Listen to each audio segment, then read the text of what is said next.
35,000 போராட்டங்களை சந்தித்த தைரியமாக சந்தித்த ஆண்மகன், ஆண்மையுள்ள ஒரு முதலமைச்சர் எடப்பாடியார்.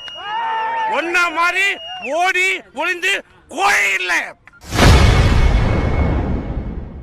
அண்ணா பல்கலைக்கழகத்தின் வளாகத்தில் மாணவி வன்கொடுமைக்கு ஆளானதற்கு எதிர்ப்பு தெரிவிக்கும் வகையில் தமிழகம் முழுவதும் திமுக அரசை கண்டித்து அதிமுக போராட்டம் நடத்தி வருகின்றது. இந்த போராட்டத்தில் கலந்து கொண்ட முன்னாள் அமைச்சர் சி வி சண்முகம் முதல்வர் ஸ்டாலினை கடுமையாக விமர்சித்துள்ளார்.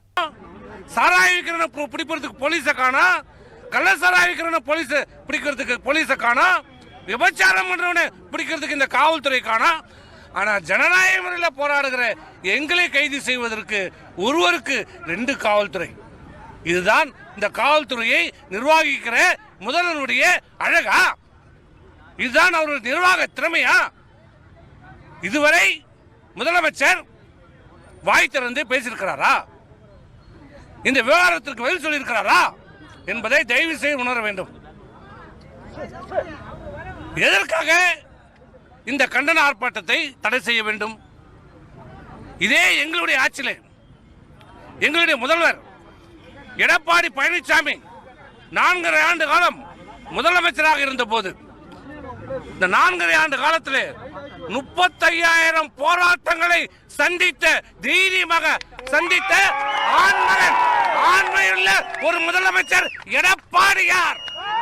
ஒன்ன மாதிரி ஓடி ஒளிந்து கோழி இல்லை. உனக்கு தைரியம் இருந்தால், இந்த ஆட்சிக்கு உங்கள் மீது தவறில்லை என்றால், குற்றமில்லை என்றால், நாங்கள் யாரையும் காப்பாற்றவில்லை என்று சொன்னால் எங்களை போராட்டத்தை சந்தி, எங்களுடைய ஆர்ப்பாட்டத்தை சந்தி, நாங்கள் கேட்கிற கேள்விக்கு பதில் சொல்.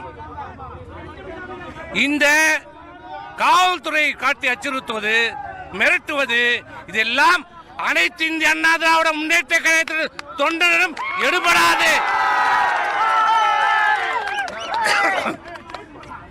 உன்னை விட, உன்னுடைய திராவிட முன்னேற்ற கழகத்தை விட அனைத்து இந்திய அண்ணா திராவிட முன்னேற்ற கழகம் 53 ஆண்டு காலத்தில் 32 ஆண்டு காலம் இந்த தமிழ்நாட்டை ஆண்ட இயக்கம் என்பதை உங்களுக்கு நினைவுபடுத்த கடமைப்பட்டிருக்கிறேன்.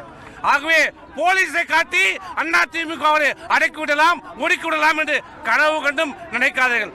எங்களுக்கு வேண்டியது நியாயம்.